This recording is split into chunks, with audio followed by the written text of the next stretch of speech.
So Cash, please, thank you for being here. Thanks, Karoline. As Karoline mentioned, we have some tremendous news thanks to President Donald J. Trump once again for the American people. As soon as the President of the United States took office, he issued a mandate to rid America of the scourge that is fentanyl, a drug that has killed hundreds of thousands of Americans. Thanks to his leadership and direct engagements with China, we set up a framework to execute that mission 8 months ago. Attorney General Bondi immediately thereafter took steps to engage her counterpart in China at the Ministry of Public Security. Pursuant to their direct discussions, as the FBI director designated to run counterpoint on this, along with the Secretary of State Rubio and Ambassador Perdue and the team here at the White House, we set forward a path to implement the policy needed to crush the plague of fentanyl. Deputy Attorney General Blanche and our teams have been hard at work ever since, ultimately culminating in my trip to Beijing last week. This was only possible due to President Trump's historic engagement with President Xi just a few short weeks ago that set the stage for today's announcement. At that meeting, the leaders reached an agreement. But just to put this in frame for the American people, a reminder here that nearly 100,000 people died of fentanyl overdoses just last year alone. Here, this year, under this president, the FBI has seized 1,900 kilograms of fentanyl so far. That is a 31% increase from the same time period last year. To put it in perspective, that's enough fentanyl to kill 127 million Americans. Fentanyl precursors are what makes up fentanyl. While we, the interagency, the Department of Justice, have been fighting hard to seize and stop drug traffickers, we must attack fentanyl precursors, the ingredients necessary to make this lethal drug.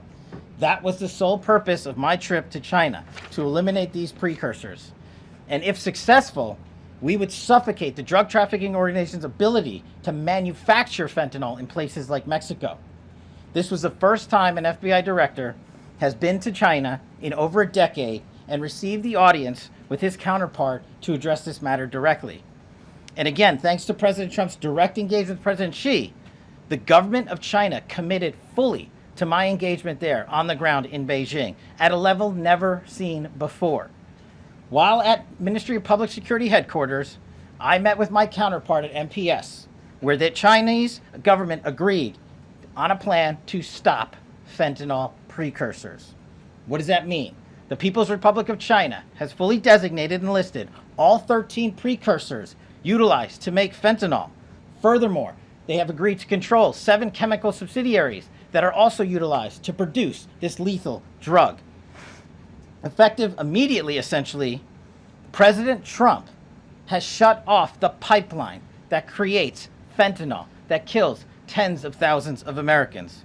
These substances are now banned, and they will no longer be utilized by the Mexican drug trafficking organizations or any other DTOs around the world to make this drug. This historic achievement has saved tens of thousands of lives.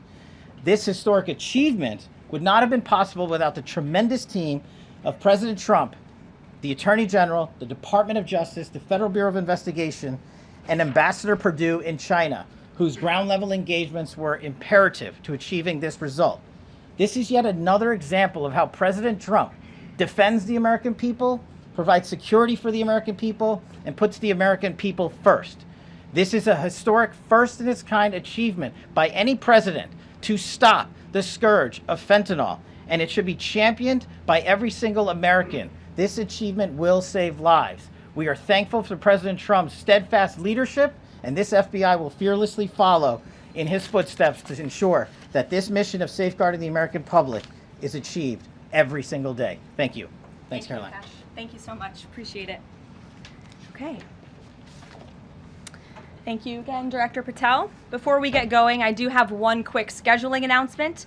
Tomorrow, President Trump will be joined by the First Lady in the East Room for an executive